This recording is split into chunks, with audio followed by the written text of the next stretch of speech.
RGE Vitality drop a game to? They dropped a game actually to the Big Brothers by the looks of it, Yes. IG. So that in itself, understandable, because IG top of the group 3-0. So the only team that IG Vitality have dropped something to are the head runners at the moment.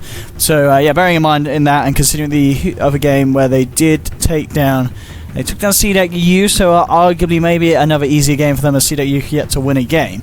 So this matchup, this time round, do you feel though IG, the skill level against CDEC's current roster, it still should favour the Vitality guys? Yeah, I mean, CDEC, not a matchup they want, but they got to stick up for little brother here, so they're gonna try to get some vengeance for him. And no, I think IGV definitely have this one in terms of general advantage. There are some really good, talented players that have been through the Chinese scene on the side of CDEC, though. I mean, you got to think Super, XVG member, and Rabbit has been around the block in terms of carrying for multiple teams, including IG at one point. So, yeah, it's been interesting seeing their progression as a team, but right now, this game in general is going to be down to a couple of key factors, and the matchup that I'm most excited to see is going to be this mid lane matchup between CDEC's Super as well as OP or Fran on that Death Prophet. Both playing a very similar playstyle, liking pretty much the exact same pool of heroes and looking to control the game at about the same tempo. Some early push, some tanking up in terms of end progression. And if we actually look at Fran's stats on the TP in the past month, he's actually played it 17 times and won 14 of those. So he's got over 80% win rate on Death Prophet in the past month. That's a lot of DP. Yeah, he's looking to take that to quite another win here. Yeah, I mean that in itself. And I guess against the DK as well, DP's just the hero versus hero matchup. Would you say does it go one way or the other, or is it still pretty even? Both are going to be able to farm. Anyone that's in a bit of danger in that matchup? Yeah, I mean, if you go for some good base damage items, even a Quelling Blade, maybe like DK can always get CS in the lane. Yeah. Maybe a Bottle Crow or two is required, and but generally speaking, I feel like he's going to be confident in getting some good CS for himself. DP shouldn't have too much trouble, though. Yeah, she's going to be trying to press him whenever he comes up on the wave. But DK will still do what DK does, survive and keep farming the creep wave. So I think overall it's going to be a bit of a wash unless the ganks come in, which generally speaking is going to be pretty common from the Earth Spirit more than anybody else.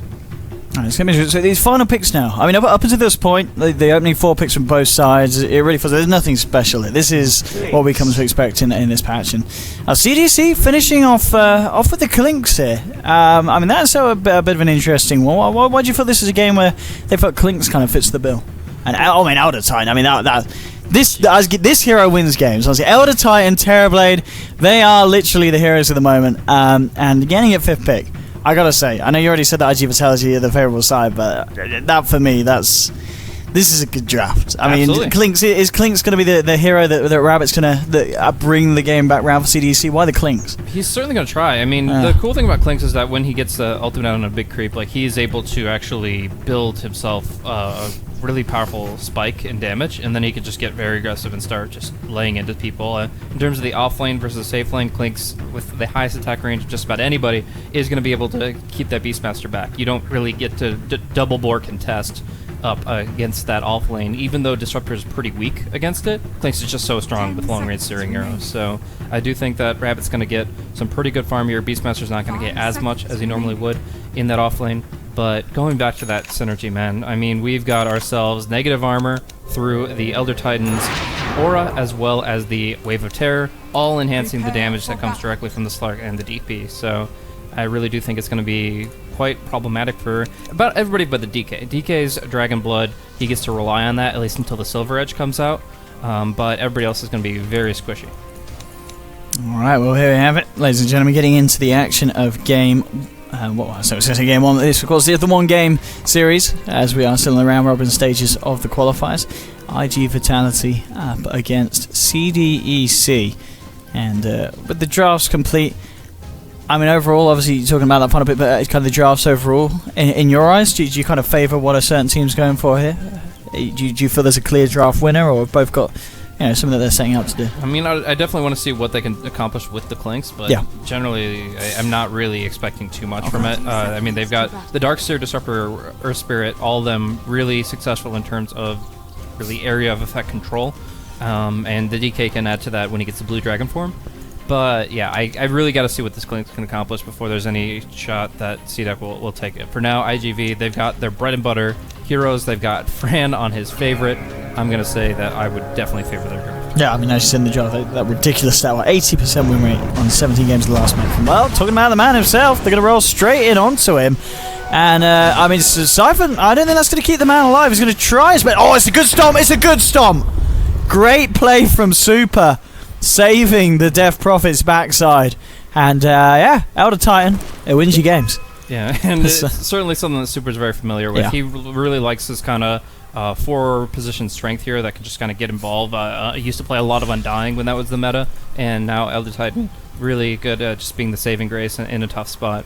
We're going to see Garter start bottom with Yao, and he's going to be most likely going for some double Iron Shell plays here to really get involved. This level 1 skirmish between these supports is going to be a really big deal, but in the meantime, DP, she lost enough HP that she's willing to back off the lane. In July, we'll take it for a short while here, and DP is going to go for the TP right up front. Absolutely, yeah, just exchanging the lane back round, but that, as we see, has given Super, yeah, the early edge in terms of CS and bottom lane. You know, taking a bit of harassment here as Yao was coming through with the Iron Shells on him, Guardian to back up us as well. And see how this mid lane matchup pans out, see how much pressure they can put on this bottom lane with this Darkseer combination. Yeah, I mean, this is definitely one of the more aggressive dual lanes you can find, and it allows you to really exploit positioning. If anybody goes out for a pull or something a little bit too vulnerable, you can be right on top of them. But if Slark is willing to maybe miss a creep wave to get a little bit more damage on his opponents to try to get a kill, then I still think that the Darkseer and the Earth Spirit have to be a bit cautious here. Going to try to go for a side pull, and Dogfight's just going to completely zone that out. I guess as well, because of this pressure that the Earth Spirit and the Darkseer is going to be put on, is it unlikely that we see IG Vitality look for kind of wraparounds towards the mid to try and help out the Death Prophet, or is this just going to be purely left as 1v1? I think it's more on the onus of Garter to try to get involved in that matchup than the response for IGV. Essentially, if there's no Earth Spirit ganking the DP, then there's no even need for the supports to kind of help them out. Right now the matchup, like I said, is probably fairly even in terms of CS, but in terms of kill potential, if the Earth Spirit's not there, the Death Prophet's going to be perfectly fine. And CS-wise in the mid lane, it's now even back up, even with obviously OP on the Death Prophet, missing out on the earlier wave due to having to deny himself and CP back to lane. The top lane as well. I mean, in this lane, this matchup that we've got going at the moment, because it is just a dual lane, the Beastmaster looks like he's getting a fair bit. In July, level 3, 2.5 minutes in, and that's has Beastmaster jungle for you, man. The boards are so strong. That's the first time he even poked his head into the lane. Yeah. That he's able to get so much just because the piercing damage component of the boar against the neutrals. In a really good spot himself, but doesn't really get to actually address the lane unless it's pushed out. That's the only time that he's going to even bother. Yeah, I guess in that sense then, if he is kind of in and out of the lane as a Beastmaster, this is great news for the Clinks. So Rabbit himself won't feel any kind of pressure in this laning stage. And I mean, I guess the point is that once the Clinks hits his 6 and maybe thinks about starting to roam, where do you look to put this Clinks across the map, or do you think we'll see a bit of a more static Clinks and just continue to farm up before he gets some of his core items? That's a real question. Once you've got your level 6, you definitely have the potential to make like a surprise attack on mid, and that would give you an opportunity to farm up the Disruptor a bit too, which is always good. So I actually would love to see some rotation, but the question is where and when. I mean, level 6, level 7 is a great power spike, but it's also a bit predictable, right? You're going to have the Elder Titan sitting behind the DP, making sure she doesn't get caught out, and you kind of question where to go from there. So it very well could just be a static farming Clinks. It's really up to Rabbit and up to his, if he sees an opportunity. We see top in July actually coming into CDC's jungle, and he's just going to start to go to jungle there. I think he realises because of the laning situation, 2-1-2, it's unlikely that CDC are going to put any pressure on him, so he can just jungle in their own one, and of course this is going to keep him much closer to the action rather than backing off into his own half of the map, and also maybe allowing him to set up some action mid. This Beastmaster, level 4, already looking to put some action onto the DK. They've got the Venge as well. Yeah, double boar. One's going to despawn here, but they're going to try to go for a big play here. Spirit Siphon coming out. The Venge just needs one little missile, and they are actually going to be able to nuke him down. Any TP response would delay, it seems, the inevitable, as he's taken a lot of hits. Does barely get the wand, the bottle, in the distance, and Death Prophet is actually the one too far forward. Gets dropped down. This is a great turnaround from off the back of IGV, looking to commit 3 heroes into that mid lane to find a kill. I mean, Ninja Light just gets himself away. But as you said, yeah, just great TP reactions from CDC. And IGV, they kind of went all in, but I guess at the end of the day, it's a DK with 2 points in the Dragon's Blood, hitting the Breathe of Fire, reducing the damage output of the heroes, and it's proving a little bit too difficult for the side to gank. Yeah, with the tier 1 tower protection you've got right now, 12, surprisingly difficult to bring him down at this stage, and they thought they had a clear win, but just survived long enough that the DP gets the worst end of it. So it's going to be a big difference maker. Obviously, Fran, renowned for his DP, and DP renowned for her ability to control the early laning phase. Well, now it's going to start slipping away as the Elder Dragon form is online, and the DK has a clear advantage. And top lane, Rabbit, he finds himself a kill on his own after finding a 5-minute tower. So, all things said and done, this is a great start for CDC. They're winning the lanes, they're getting the superior CS. I mean, this is, I don't think they could have hoped for a better start, especially Clinkz, solo taking a tower and solo getting a kill before the 6-minute mark. Yeah, they are looking really good right now, and this is before the Darkseer really gets online and involved. He's actually going to go for an Iron Shell play here. It looks like it's going to be Super that gets caught out, and Elder Titan just going to try to go for the TP after the Dragon Tail, but Glimpse going to disable that one. And this is, at the moment, this is just CDC running all over the bottom lane. They're diving onto this slug. He's yet to hit level 6. He's so close as well. And with no pounce, he's going to go down also. A 4th kill for CDC. They are really stepping it up in a game as well that we talked about before. Looking at the scores and the stats, you'd see IGV as the people coming in as the stronger side. But I guess this just goes to show how kind of volatile and how close the Chinese region can be. Because CDC they're taking IGV to school at the moment. I do feel like they're getting outplayed in a lot of ways. The biggest one would be the mid lane, really just underestimating the tankiness of the Dragonite, but just across the board, it seems like CDEC have the better map movement. They're getting the Clinkz involved. I still don't think that the game is anywhere near over. Just because it's 4-0, just because they have the tower advantage, we still have a long way to go here as IGV have a really great defensive counterplay potential, but opening up here Garter onto Yuno, and they are going to be able to lock him in that kinetic field, so they're going to be doing a lot of damage at the very least. But I still think that there's plenty of comeback potential here for IGV, but they are certainly off to a rocky start. Yeah, it's just kind of eyes on the fact that Slarky's still getting a decent amount of fun even though the pressure being put on, but of course Rabbit, who's continued to have this free lane up top, he's sailing ahead in CS 62 at the moment, 7.5 minutes in, and it'll be just very interesting to see what kind of itemization he does go for here. Yeah, it seems like it's just going to be the Deso Rush after the Sol Ring Aquila. Get your mana sustainability up and then make your move towards negative armor. He's not going to be going for the Dominator build that has seen some popularity in the West, but it definitely is, with that Blightstone, going to be that Deso, and from there, probably just raw damage output. I think that's pretty much the ideal. Do you have a smoke up on Guardian? We'll see. Yeah, they're going to go for it here. CDC. Rabbit leading in. First time he's left the lane. Wants to try and get himself involved in the action. At the moment, on the Slark is in the jungle. Let's see if they get the wraparound from the high ground. Roar in the mid. Yeah, the wraparound, in fact, coming out from IGV as they look to jump in onto the Disruptor. Gets the stun out onto the Venge. Super to hold them back. Breathe Fire onto Free. It's nice. They need more help. Super could be in trouble, but the kick coming in for Guardian, catching out 3 of them. The silence as well. Super still falling low, but they're going to be able to kill him. They will by the looks of it, but they've already lost 2. They're going to lose a 3rd as Rabbit turns up and starts to rip IGV to shreds. Again, just a little bit of a misplay, and IGV getting outplayed in the mid lane once again by CDC. I really feel like IGV are taking some fundamentals for granted here. I mean, they're getting all this setup, and there's no follow-through. There's no damage output. It's the DP can Spirit Siphon, and that's about it. They drop a Roar, and the Disruptor doesn't get a single hit against him until the Magic Missile follows. That means the Roar was pretty much useless. They're kind of grasping at straws. They're not following through with their initiations, and as such, you got all the setup and none of the kills. This is going to be now 1-7, favoring CDEC dramatically. This is early beginnings, but still, I mean, you look at the net worth difference. I mean, a 5k net worth lead before the 10-minute mark. That is certainly sizable indeed. And the fact that your Clinkz is over 2k ahead of the slot. Let's see what they can do here down bottom. CDC coming around with the smoke. We've got to watch Guardian and and Q. They've got two great setups. Oh, okay, going straight onto the Venge. There are 3 members of IG here. Dogfight's falling low. See if they're able to take him down. They will. They'll find the Venge, and the rest of IGV just backing off sensibly as well. Top lane. You can see that Rabbit is finding more and more space on this Clinkz, and Super as well. Someone else that's been able to keep up the farm, and he himself nearly 1.5k ahead of OP's Death Prophet.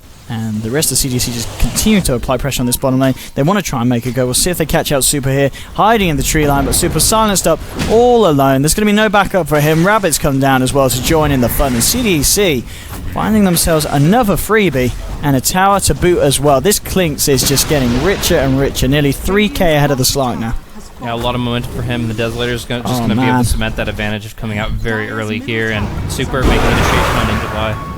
Again, it just doesn't stop. CDC absolutely tearing IGV to shreds. We can see Dogfight's making a go onto Q, but Q drops the Static Storm, and he might even just kill him.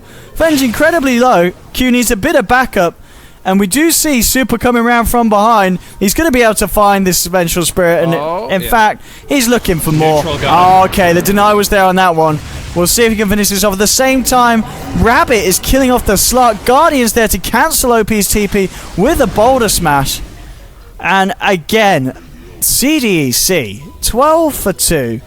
This is one of the biggest beatdowns I've seen so far in the qualifiers. Absolutely, and it's really interesting because on paper I would compare almost each player in each respective role of CDEC to be extremely comparable to IGV, with IGV having slightly better team coordination. But CDEC here are showing up to play. They are showing that they're not letting this 1-3 current scoreline in the tournament get to them. They're putting the 4 games prior in the past, and they're just going to town in this game here. I mean, they're already on Roshan going in with look Super how it to melts. take it up, and with the Dezo to just enable this. Rabbit really pushed the Clinkz to his limits there, especially with that kill on the Slark. That's not a kill that you're going to see very often. None at all. 5-0-2 on the Clinkz.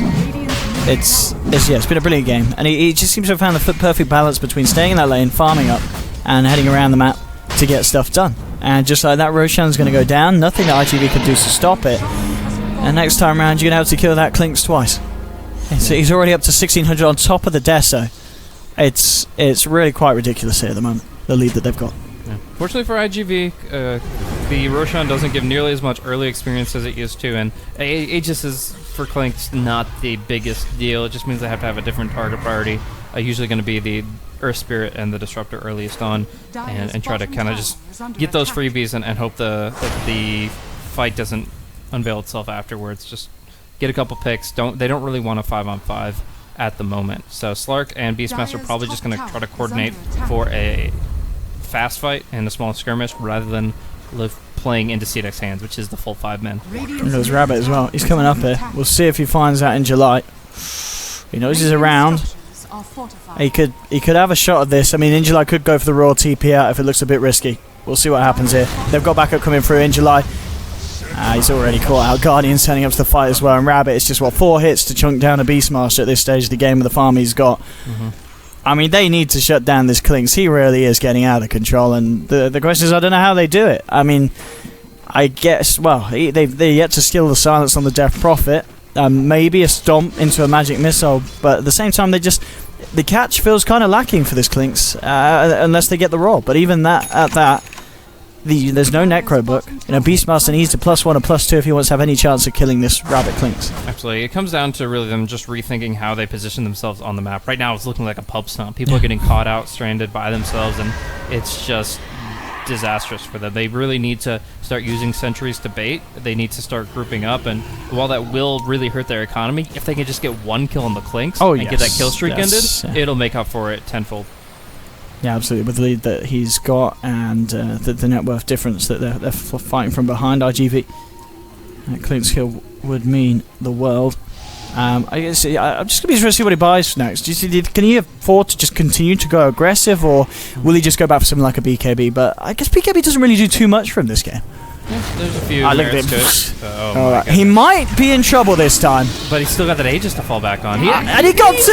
Oh man, this game! This is such a good game for the Clinkz. We're a little bit, in the drafts, it's like, okay, Clinkz, what's it going to do? Well, Rabbit He's showing us what it's going to do. It's going to absolutely destroy IG Vitality. This is one of the best Clinkz performances I've seen in a long time. Yeah, this is definitely going to be setting not records necessarily, but it's going up there on the charts. Like, there's only one Clink. I've watched Dota for a long time. There's literally only one Clinkz that I've seen more farm than this at 15 minutes. It's absolutely insane what he's got. I mean, the Desolator is actually putting this DP at -2 armor. Yeah, like she is flypaper. She's got the infused raindrops. She's like, that'll help me survive. No. Clinkz doesn't care about that at all. There's nothing you can do but buy bracers at this point. He's got 4K. Let's go Radiance. Let's go. I mean, what's he gonna buy? 2 Midases. Cement the advantage. I want to see what he gets. What's he opting for? What's the item? Obviously, a lot of people will look towards an item like Bloodthorn. Yeah. To really just Bloodthorn. Okay. And what's it? Okay. He's played it safe. I mean, as we said, you know, with the lead that he's got, you don't want to be dying on this Clinkz because that could be the beginning of a turnaround.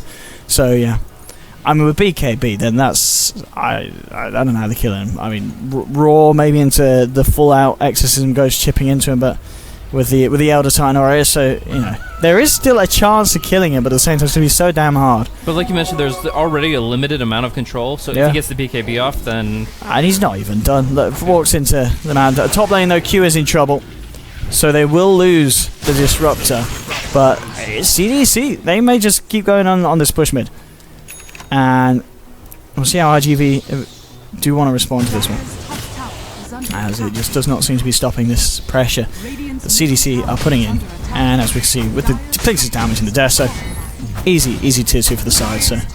So for those that are trying to really just understand the position that right now IGV are in, what can they really do to counteract this, other than search for a mistake from Rabbit, search for an opponent to overstep, and to try to get money?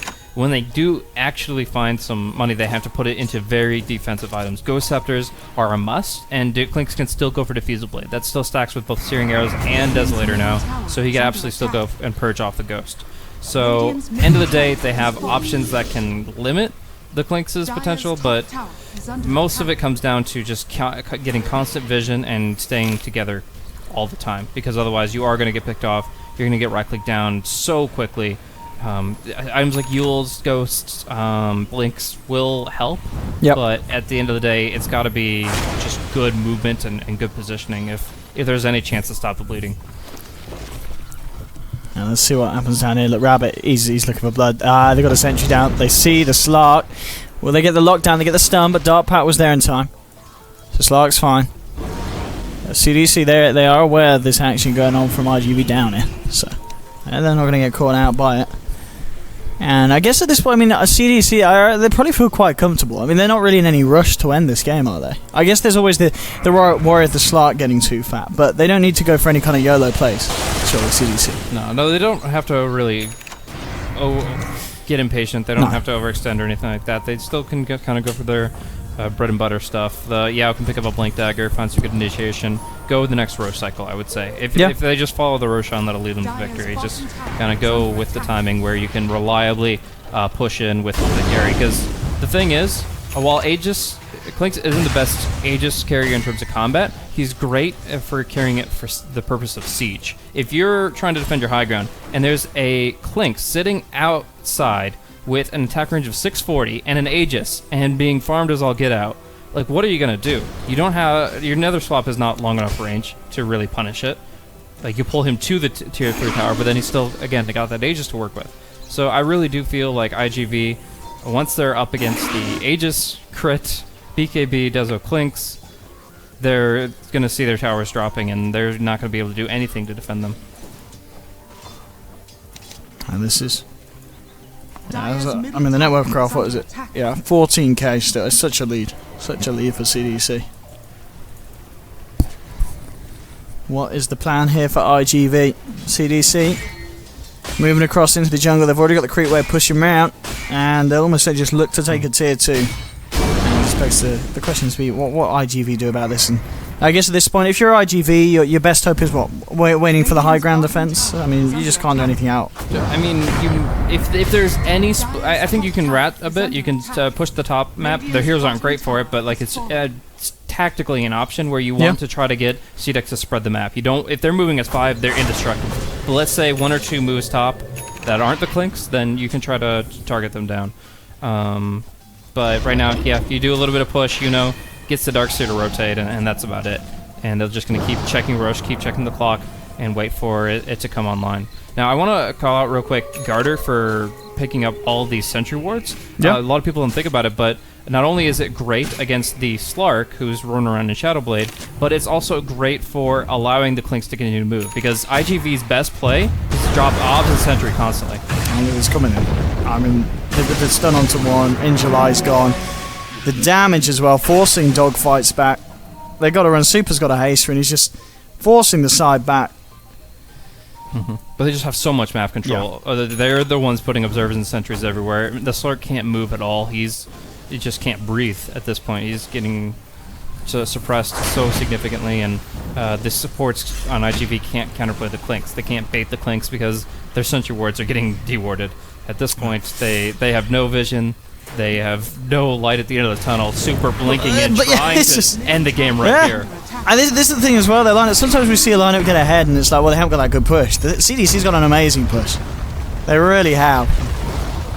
And what are you going to do to stop it? I mean, they throw out the air split. They throw out the ults. And CDC just walk it off, tier 3 and back. Roshan's back up. They're going to head straight to the pit. What are you going to do to stop it, IGV? They can't. They are going to attempt. They're smoking up and heading over. That's going to take a lot of luck, and just finding one target that's kind of separated from the pack, essentially, if they're going to make anything happen here. But yeah, I'm a little surprised CDEC even bothered to push the tier 3 before the rush, because the rush is so instrumental to the next step. But they have such an advantage, and right now it doesn't look like it's going to be punished. He just needs to find the perfect opening. He's coming around. But again, Carter's got a gem, by the way, so he has to be moving very, very carefully. Looks like CDC just avoiding that confrontation, and IGV knowing that they can't go hunting too deep for a fight.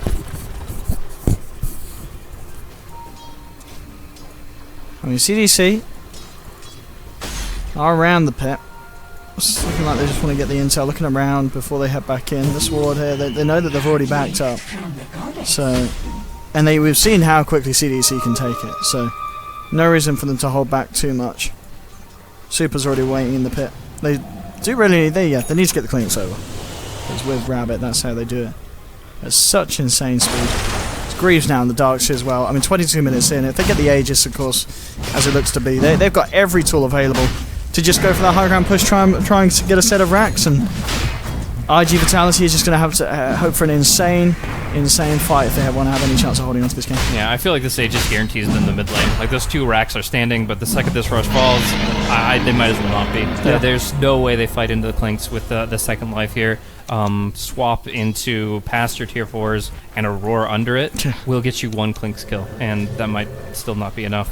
So it's a really tough spot. It's an impossible situation for IGV. They're going to be doing that, spread the map like I was talking about. They're going to be putting some pressure on the top lane, but at the end of the day, they have to make sure they don't get caught out either, because you're up against a Disruptor. Yeah. If you tarry too long, then you're not going to be able to defend your base, because you're going back to a position across the entire map.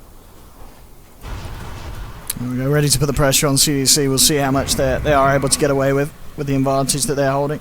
And here we have it, Elder Dragon form from Super. He's ready to commit. Still waiting for the rest of his team to back him up. Rabbit heads over. Looks like they just want to make sure they've got map control over this area as well. So making it harder and harder for RGV to find to it. Going for what you mentioned, just a bit of pushing out the side lanes, trying to find as much as he can to catch up. He is doing a relatively good job. I mean, the Slark's keeping up with the DK, but still quite a gap between him and this Clinks, who's now completed a Daedalus Rabbit. And here we have it, looking to go up, heading in. He's got to be careful that he doesn't get caught out by Guardian Silence. And let's look at this damage. Oh, going in under the tower with it's all over. It's actually all over. GG. I mean, they didn't even need the Clinks. Like, with that kind of initiation, Vacuum Wall, Static Storm. That's the first half of the draft. That's the DK, the Darkseer, and the Disruptor all at once. But that was, I mean, yeah. as you said coming in, I was ready for IGV to style on CDC, but CDC just destroyed IGV. IGV, they were made to look appalling there. I mean, CDC just outplayed them in every single possible way. Yeah, every step was just a step backwards for IGV. I mean, with it DP getting overextended in mid, then a little sideline pick off here, and then a really strong rotation from CDEC to the bot lane that wasn't responded to well enough by IGV. Like, I feel like they had the heroes, and they definitely have the players, but just looking at that game, they just got routed every single step. I feel like this is the kind of game where you look back at the replay and you're like, what did we do wrong? Well, this, and you just keep on going. Like, you run out of paper. Every 2 minutes, you can easily find something that they should have done differently, because this was a game of significant mistakes from IGV and even greater of a performance from CDEC. Really looking forward to seeing what they bring to the rest of the qualifiers and if they can redeem themselves to try to find that 5th place. Yeah,